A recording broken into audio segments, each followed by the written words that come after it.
안녕하세요. 킹스브라운입니다. 혹시 커피 원두 표면에 반짝이는 기름 같은 거 보신 적 있으시죠? 어떤 분이 커피 볶을 때 기름 넣고 볶는 거냐는 아주 신박한 질문을 주셨어요. 근데 생각해보니까 충분히 그렇게 생각할 수도 있겠다 싶더라고요. 우리가 커피를 볶는다고 표현을 하기도 하고, 또 로스터리 카페 같은 데 가서 보면 약간 기름진 냄새가 좀 나기도 하잖아요. 그래서 오늘은 이 오일의 정체에 대해서 깊이 이해해보는 시간을 가져보려고 합니다. 커피 표면에 보이는 반짝거리는 오일 성분은요, 커피 내부 안에 있었던 거예요.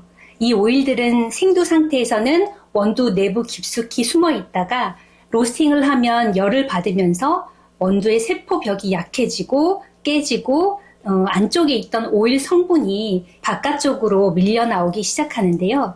특히 다크 로스팅일수록 이 오일이 더 잘 밖으로 표출이 됩니다.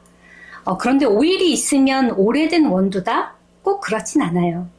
로스팅 직후에도 오일이 바로 생길 수가 있어요. 특히 다크로 갈수록 더 고온에서 오래 볶아지기 때문에 세포벽도 더 많이 손상이 되고 커피 콩 자체도 더 크게 팽창이 되거든요. 그래서 다크 로스팅된 커피일수록 커피 표면에 오일이 빠르게 표출이 되는 겁니다.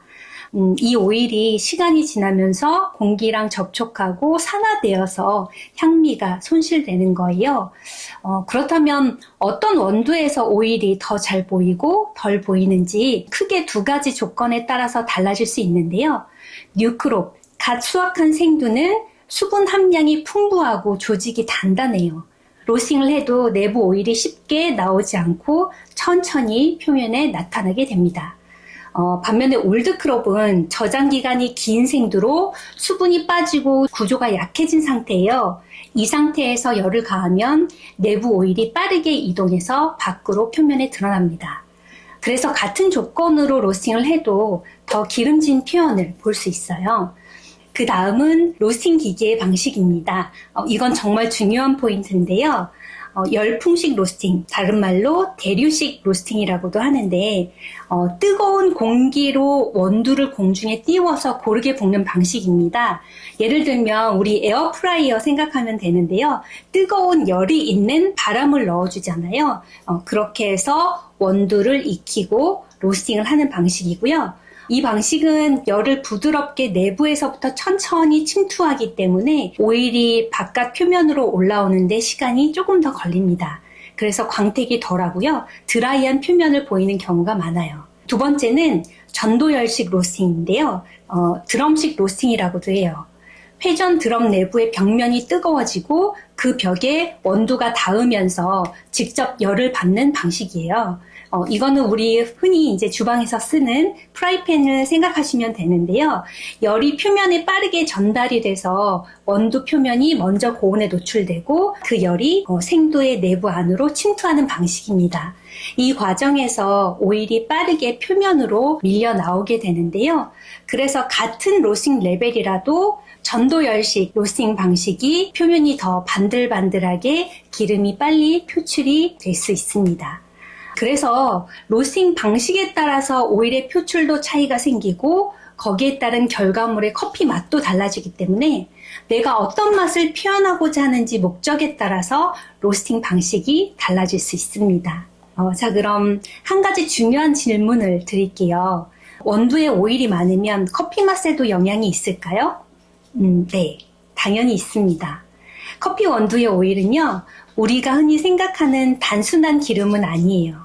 정확히 말하자면 지방산, 향미 성분, 그리고 리피드라는 지용성 물질의 복합체입니다.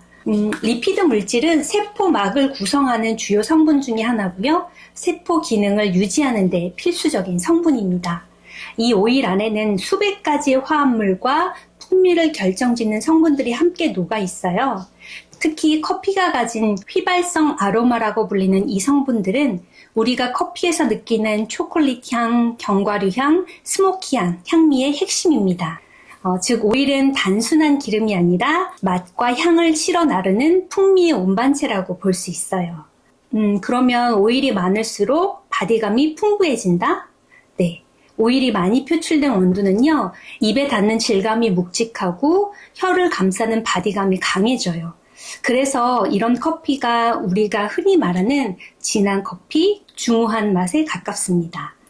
그리고 추출 방식에서도 에스프레소나 프렌치 프레스처럼 추출 압력이 높은 방식에서는 이 오일이 더 많이 컵에 담기기 때문에 더 묵직한 바디감이 느껴질 수 있어요. 결론적으로 정리를 하자면 원두의 오일은 로스팅이 만들어낸 보물 같은 결과물이고요. 이 오일이 잘 유지되느냐 산화되느냐에 따라서 우리가 마시는 커피의 맛도 크게 달라질 수 있습니다. 그렇다고 해서 모든 커피가 오일이 많다고 좋은 건 아니에요.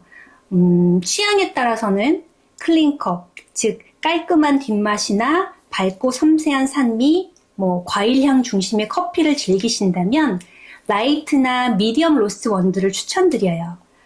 같은 에티오피아 예가체프 생두를 가지고 예를 들면 미디엄이나 혹은 라이트로 로스팅된 커피는 자스민 같은 플로럴한 향, 밝은 산미, 깔끔한 피니쉬 같은 게 느껴지는 반면에 다크 로스팅된 커피는 스모키하고 초콜릿티하고 바디감이 풍부하게 느껴집니다. 그렇지만 산미는 좀 줄어들게 돼요.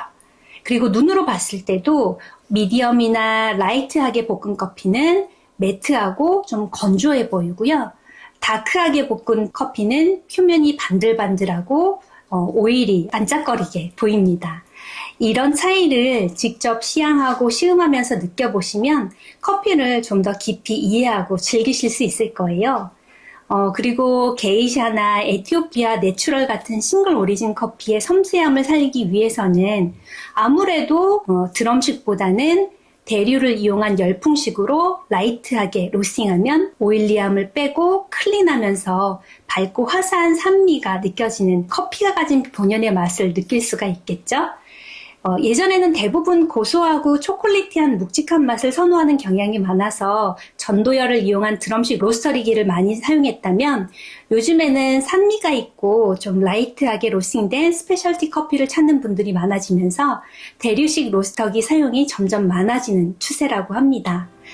그래서 다음 시간에는 로스팅에 관한 이야기를 해보려고 합니다. 혹시 로스터리 카페나 공장을 견학하신 경험이 있으시다면 로스터기 옆에 놓인 컴퓨터에 그래프들 같은 거 보신 적 있으실 거예요. 그 그래프가 어떤 걸 표시해 주는지 알려드릴게요. 다음 영상이 기대되신다면 좋아요, 구독 부탁드립니다. 오늘도 시청해 주셔서 감사합니다.